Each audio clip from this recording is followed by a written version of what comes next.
25 வினாக்களை கொண்ட பரீட்சை ஒன்றில் ஒவ்வொரு சரியான வினாவிற்கும் 4 புள்ளிகள் வழங்கப்படும் அதேவேளை ஒவ்வொரு பிழையான வினாவிற்கும் 2 புள்ளி வீதம் கழிக்கப்படும். மாணவன் ஒருவன் 64 புள்ளிகளை பெற்றிருப்பின் அவன் எத்தனை வினாக்களுக்கு சரியாக விடையளித்திருப்பான்?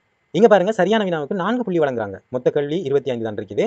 அங்க ஒரு கேள்விக்கு 4 புள்ளி வழங்குறாங்க. அப்ப மொத்த புள்ளி எத்தனை வரும்? 25 தர 4 100 புள்ளி தான். அப்ப இங்க சரியான வினாவுக்கு 4 புள்ளி வழங்குறதோட அந்த கேள்வி பிழையான 2 புள்ளி வீதம் கழிப்பாங்க. அப்ப ஒரு கேள்வி பிழையா செஞ்சா அதுக்கு சரியாக செய்தால் கிடைக்கிற 4 புள்ளியும் கிடைக்காது. அது பிழையானதுக்காக மேலதிகமாக 2 புள்ளியும் கழிக்கப்படும். அப்ப மொத்தமாக இங்க இழக்கப்படுற புள்ளி எத்தனைன்னு சொல்லி பாத்தீங்கன்னா 6 புள்ளி இழக்கப்படும். ஒரு கேள்வி பிழையாக செய்தா 6 புள்ளி இழக்கப்படும். எப்படி? அந்த கேள்வி சரியாக செய்தால் கிடைக்கும் 4 புள்ளிகளும் கிடைக்காது. அதேவேளை அது பிழையாக விடையளித்ததால மேலதிகமாக 2 புள்ளிகளும் கழிக்கப்படும். மொத்தமாக 6 புள்ளிகள் அங்க ஒரு வினாவுக்கு கிடைக்காது. எனவே 6 புள்ளிகளாக இங்க இழக்கப்படும். ஒவ்வொரு வினாவும் பிழையாக ஒவ்வொரு 6 புள்ளிகள் இழக்கப்படும். 6 புள்ளிகளாக இழந்து செல்லும். பிழையான வினாக்களை நம்ம பார்ப்போம். 100 புள்ளி இருக்குது. 100 புள்ளியிலையும் மாணவன் 64 புள்ளி தான் பெற்றிருக்கிறான். அப்ப 64 கழிச்சா அவன் இழந்த புள்ளி எத்தனைன்னு சொல்லி வரும். அதை நாங்க ஒவ்வொரு பிழையான வினாவுக்கும் 6 புள்ளியாக இழக்கப்படுறதால அதை 6 பிரிப்போம். அப்ப அந்த மாணவன் 64 புள்ளியை பெற்றிருந்தா அவன் மொத்தமாக இழக்கிற புள்ளி 36. அந்த 36 புள்ளியும் 6 புள்ளியாக இழக்கப்பட்டிருக்கும். அப்ப எத்தனை 6 இழந்திருப்பான்னு சொன்னோன்னே 6 வினாக்கள் பிழையா செய்திருப்பான். அப்ப 6 வினாக்கள் பிழையா செய்ததால தான் ஒரு வினாவுக்கு 6 படி 36 புள்ளிகள் அவன் இழந்திருக்கிறான். இங்க கேள்வி என்னன்னு சொன்னா சரியாக விடையளித்த கேள்விகள் எண்ணிக்கை தான் கேட்டிருக்குது. நாங்க இங்க 6 கண்டுபிடிச்சது பிழையான வினாக்கள். அப்ப மொத்தம் 25 கேள்வியில 6 கேள்வி பிழையாக செய்திருந்தால் சரியாக எத்தனை செய்திருப்பான்னு சொல்லி பார்த்தா